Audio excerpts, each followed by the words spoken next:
Hi, everybody. Welcome to the Partnership Guys podcast. This is season 2, episode 21.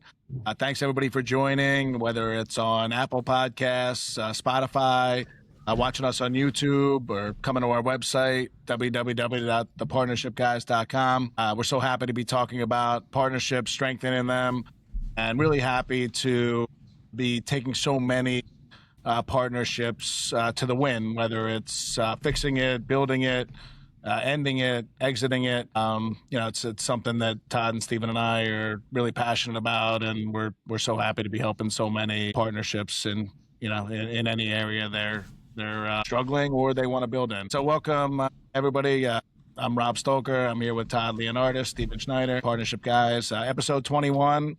We'll be talking about the annual partnership review, which is probably the most important meeting that you may or may not be having. My guess is you're not.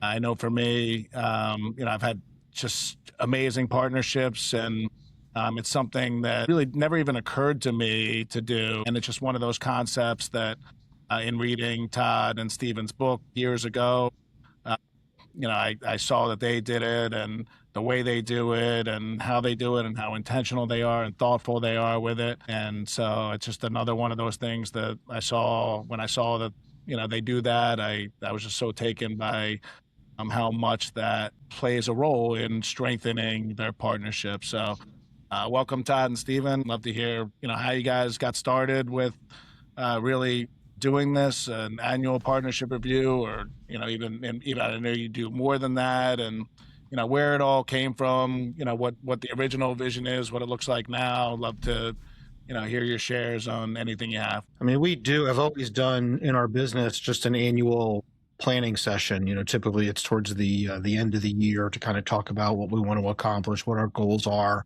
for the following year. I think most business people, most entrepreneurs do that. One of the things that we started doing very early on in our partnership, and this was kind of a result of this fundamental focus exercise that we did right at the beginning, was to make sure that we blocked out time. And usually now we probably do spend about a half a day, but we've often spent full days just offsite, just the two of us in a room outside of the business to really spend time doing a review of the past year, set goals for next year. But then we'll take time during that day, if it's an hour or 2 hours, whatever it is that's needed, in order to just talk about the partnership, to really talk about what's going on in our lives, make sure that we're still aligned with what we want to accomplish, make sure that the business goals that we set meet both of our personal goals and our fundamental focus. And that's become really critical to making sure that we stay on track, we stay aligned, we continue to know where the other person is coming from. And so that's kind of where that really started, was just with the annual business review. Yeah. And I mean, because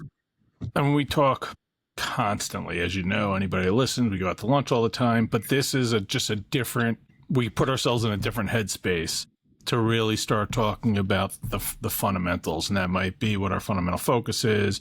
There might be some business changes or challenges that happen within the last year that we might be forecasting for the year ahead. Besides the fact that individuals, we just change, but our circumstances change, right? Our families, our goals, all of that changes. And just because you're aligned today doesn't mean that you're guaranteed to be aligned next year. It's an ongoing process. You have to keep doing it. So, I mean, I find it extremely valuable for us to kind of sit down and do this. Again, sometimes it's tied into a business annual plan. Sometimes it's not. It's its own standalone thing. Either way, we get value out of it, because it allows us to really kind of dive in to where we are sitting, what chairs we're sitting in right now, and make sure that they are going to be good for the next year, until the next annual review, because stuff has changed. Stuff has come up at these annual meetings, and I was just like, let's talk to Stephen about it during the meeting, and that will require us to change certain things for the upcoming year. And knowing that we're both coming from a good place on this, it really allows us to kind of just adapt and move on. Yeah, one of the things for me, for the strong partnerships I've had, and a lot of them are great friends, lifelong friends, and for the most part, always on the same page with each other. I didn't see an importance or a need to do something like an annual checkup for our partnership. And things did fall through the cracks because we didn't do that. If I just wish I had it back so that where we could do that. And not only would our partnerships have been that much stronger from a strong partnership, but they would have been that much stronger if we did that. And also our businesses would have been that much stronger if we did that. Really, like, I think the point is your partnership deserves an annual checkup, quarterly checkup, just like your business does. Because like you said, Todd, people evolve and great partnerships evolve with those people. And it's just a key thing, even for friendships that I've had and great partnerships, it would have been great if we did do that and kept up, because things do change. And so I'd love to hear from you guys how that's happened, how, when you do those annual reviews, it comes to things changed. And so, it was in the recognition of that it was important to do that, and it was important to get that up there. I'd love to hear any examples you have of, how that's evolved over the years, what it looked like, what changes have been made, because a lot of it is getting comfortable with the uncomfortable. So for me and my friendships as partners, some of it was we were comfortable with each other, but with the uncomfortable of sitting in a room and talking about our partnership in that kind of way, would not have been comfortable. It would have been a forced, and I'm sure that was part of your evolution. And you just don't turn comfortable overnight. I know it took you a long time to get comfortable with that, to get to an understanding. And so anything you could share about that? I mean, we talked before, and Todd and I don't just meet annually. We try to meet at least quarterly. And of course, we're talking every day and things like that. But to talk more larger picture stuff, we try to do on a more regular basis. So we had talked before about how this whole idea of us partnering up originally was supposed to be 3 years, flip the business, and then just move on with the next thing in our lives. And here we are 26 years later, still partners and still doing great. Our lives have changed. Our family situations have changed over the years. When I was first partnered up, I had little kids.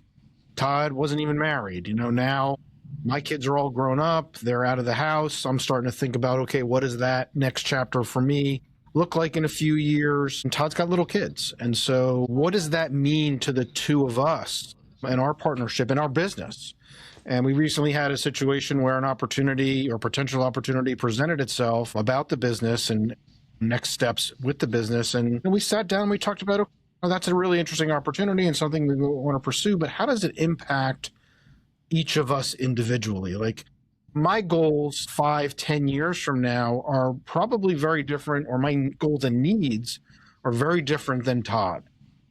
And that doesn't mean that they're in conflict, but it means that we need to be talking about that. And for a lot of people, that'd be a really difficult conversation. A lot of partners, that would be a really difficult conversation if they haven't spent the time to really build up that trust, to build that respect, to be able to go to somebody and say, look, 5 years, I want out.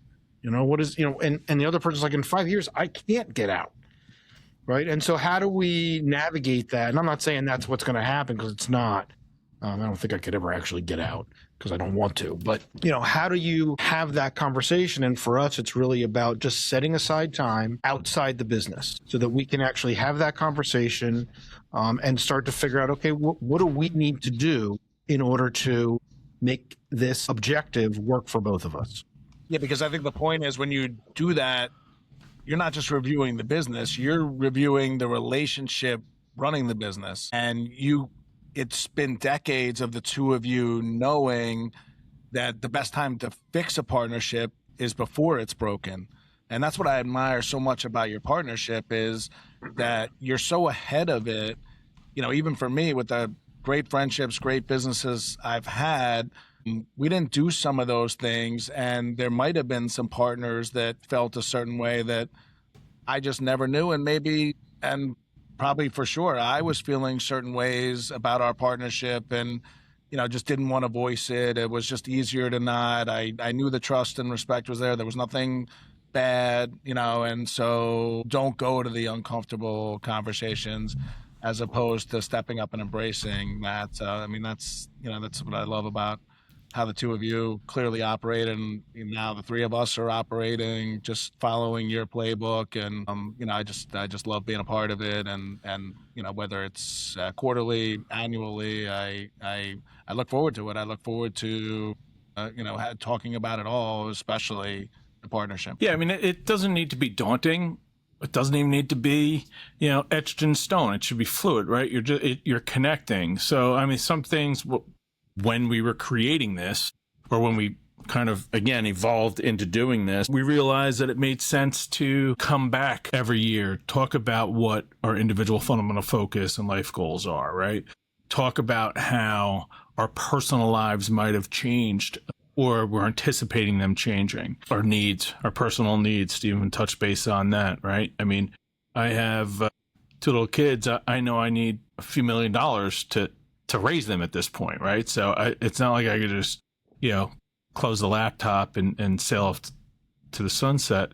So I need, Stephen needs to know that, right? And I need to know if he is not feeling that need, right? I don't want to drag him along, running and gunning if he doesn't want it, right? So we talk about stuff like that. I mean, we will talk about business vision, because that impacts the partnership impacts that.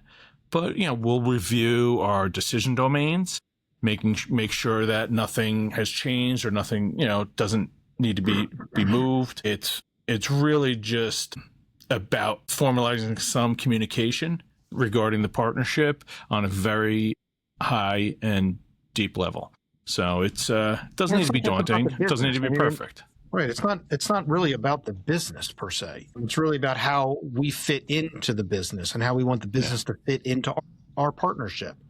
Yeah. Everything's driven by the partnership. And so, we ask questions of each other, like what's been working well and what's not working well. Where are we frustrated with the partnership? What kinds of things should we be doing more of, and what kinds of things should we be doing less of? It's gotten to the point where sometimes it's a little bit weird. Like if I come in the morning, I'm like, oh, we can't do lunch today. I made a lunch appointment with a friend. And it's like, what do you mean? It's unacceptable. Exactly. Me. And so, it's making sure that we talk about stuff, not like that, but, stuff like that.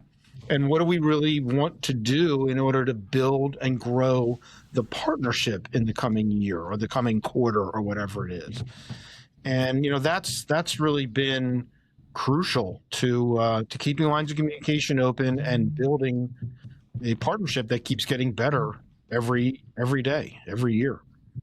Yeah. And to your point, Stephen, the questions that you were asking, you kind of take it for granted. Both of you do. Those are difficult questions to ask and answer, no matter how close you are, no matter what it is. It's so clear that the quality of the questions you ask determines the quality of your partnership. The fact that you're asking that.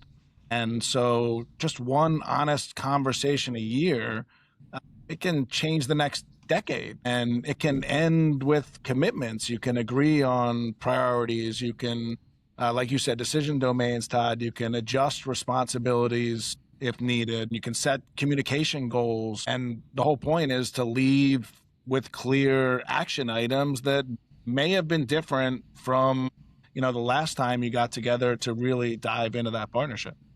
It's all about being comfortable in the uncomfortable, because sometimes these conversations are uncomfortable, but we've learned how to communicate with each other, and the three of us are learning how to communicate as a partnership with the three, with all of us. And I don't feel, even though our partnership's a relatively new partnership, it's only a couple years old here, I feel very comfortable having uncomfortable conversations. It's about coming to the conversation without any ego, with the idea that it's all about creating this healthy partnership, and making sure that we're open and honest with each other, and we trust each other, and we respect each other, and that's really what having these conversations is all about. And the key thing is making time to have the conversations, making it purposeful, and that's what we've really done a good job with. Yeah, and then there's going to need to be things. We always come out of there with things that are actionable that we need to take an action on. And that's good, right? Because if you do this review and there's no actions, you're just having a conversation, right? We want to kind of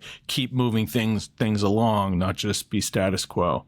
So it's a huge highlight of my year when we do this, because it forces me to kind of look inward as well. What do I see? What does my next year look like? How does, the business and the partnership impact that, or how can I impact the business or partnership, with what's going on? So it's really a highlight of the year. And, we try to make it fun, when we can. And that's most of the time. But again, we have uncomfortable conversations. Like, we're just like, man, I don't want to let him down, but he's got to hear this. Because this changed. I mean, that's natural, right? I care about you guys. I don't want to disappoint you guys, but sometimes my life might, not let me avoid that uncomfortableness. So I got to be okay with just going and talking to you guys about this. And, to date, it's been amazing for me. And the support that you get, knowing that somebody knows what your goals are and what your focus is, and that are there to actually support that. I mean, it's a game changer for sure. I mean, how many times have you had a conversation with a friend and, there's some kind of an issue and all you're doing is just rehashing the problem? Because we've spent the time to build that trust and respect and to be purposeful about these conversations, we identify the problem, but we really are talking about solutions. Okay, we aren't necessarily perfectly aligned on this. How do we get more aligned? Not like I need this and you need that and we'll figure it out. It's not like that. It's really about talking about solutions and how to achieve the goals that we want to achieve together. Yeah, and it's the getting aligned and staying aligned. So such a great conversation. And for the three of us in our partnership, to me, if you ask me, it's working so well and so great because of the groundwork that you both laid for decades together of figuring this all out. And that's why I always say when I read your book, I was like, I'm in, and we're just following that playbook. And a big part of, the success of our partnership as the three of us is following that playbook, is doing, all the things that you guys have talked about, having those uncomfortable conversation. And it's just been so impactful for us and for me. And I know for so many people who are listening and for so many people that we're helping with their partnerships, it's been a lot of fun to be a part of. So thank you both for everything. Thanks everybody for listening to the Partnership Guys podcast. Again, Apple Podcast, Spotify, YouTube. Go to our website, www.thepartnershipguys.com. And again, we're just so happy to be talking to so many different partnerships, whether they're just starting out, building it, whether they want to fix it, whether they want to end it, or whether they want to exit. So thanks again for listening. For Rob Stolker, Steven Schneider, Todd Leonardis, we will see you guys next time. Thanks, everybody. Thanks, everybody. Thanks, guys.